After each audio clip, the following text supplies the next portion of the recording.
Hi. So I was journaling and wanted to share these thoughts that I had. I wanted to be as real as possible. So I was just like, I could write a script and sit down and film a proper video, but I could just talk to my laptop camera. I just hope it can resonate. Everything that I'm about to say is things that you already know, but sometimes, like, when you hear it in a different way or like a different perspective, it just clicks.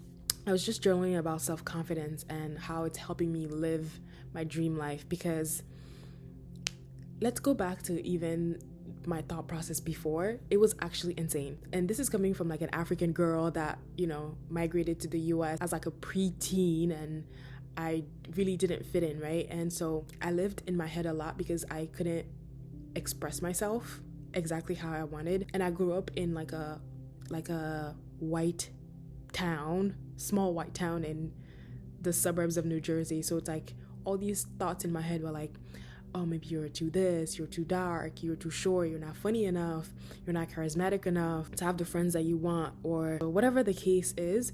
All these negative self-thoughts were just constantly playing in my head.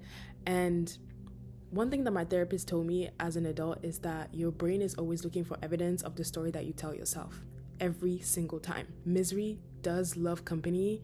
I know it's really cliche, but it's true, and people don't realize it, but it gets tiring being the victim. It really does. It gets tiring, and it's a little bit addicting to also want people to feel sorry for you all the time. Like, you want people to feel sorry that you can't live the life that you want to live. When I had that breakthrough in therapy, I was like, okay, I have to take actionable items, right? What actionable items can I do to be able to live the life that I want to live? Breaking news to me, everybody goes through shit. Catastrophizing your problems aren't gonna change them. Like, you think that if you cry loud enough, like somebody's gonna come and save you, but that's not the case at all. And it's really sad, but it's like a reality that you need to live in. Like, you'll find hundreds of videos and advice on how to develop self-confidence or how to be confident and blah blah blah.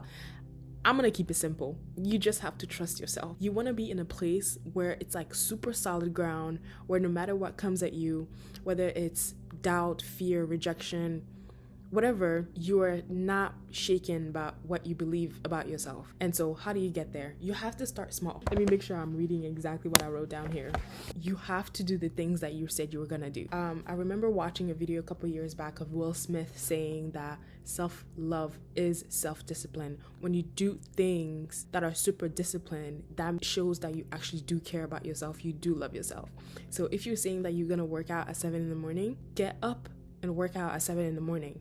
It doesn't matter that you're sleepy. It doesn't matter that you don't want to. It doesn't matter that you're scared that people are going to look at you in the gym. Do that just for you. And then when you're done with the workout, you'll be like, oh, I do trust myself because I do the small things that I said I'm going to do for myself. Another thing that you can do is speak kindly to yourself. It's so hard, but you have to have that self-awareness of like catching your thoughts as they're happening. Like, if I'm always saying to myself like, damn, I'm kind of chubby right now, maybe I shouldn't eat, blah blah blah, you can go on like a whole tangent in your head, catch it and be like, nope, no, I'm not, this is all fake, no, I'm not. Constantly doing that, you will rewire how your brain thinks and not feeding into these negative self-thoughts, you know what I mean? Another thing you can do is move your body. I don't really care. Stagnant energy is really dangerous. I think that's how people can easily fall into like quick depression or whatever, because you're not moving your body. Get up and walk. Dance in your living room. It literally would change something in your brain. I don't know the science behind it, but it works. Last but not least, learn a new skill.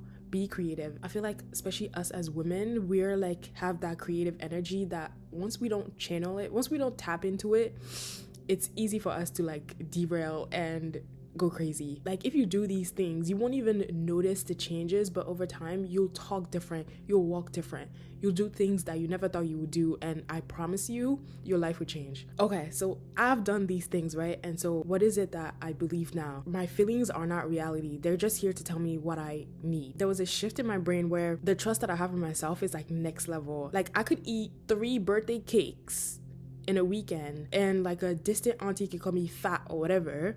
It's not gonna faze me because I know myself. I know that I have the discipline to indulge in whatever that I want to and lock in the next day to take care of my body, just because I trust myself and I love myself enough to be like, all right, we're gonna take care of that. I may not be the beauty standard in the US, but I have evidence of me when I travel outside of the country and these people are on my body. I know that I may not be the smartest person at my job, but when executives ask me to run a project because they know I can do it, like something is there. I feel like people need to dream the life that they want and take actionable steps to get it. Yes, you can dream big, but when you dream big, you also have to shift your focus on the person that you're becoming and not just the destination. Because I feel like a lot of people think that, oh, once I get this, once I do this, once I do that, I'll be happy. And it's not true. But guess what? Happiness and fulfillment is in the becoming, and it's never at the finish line. And the becoming that I'm talking about is like the dessert after a healthy meal, the cold water between sets of a great workout,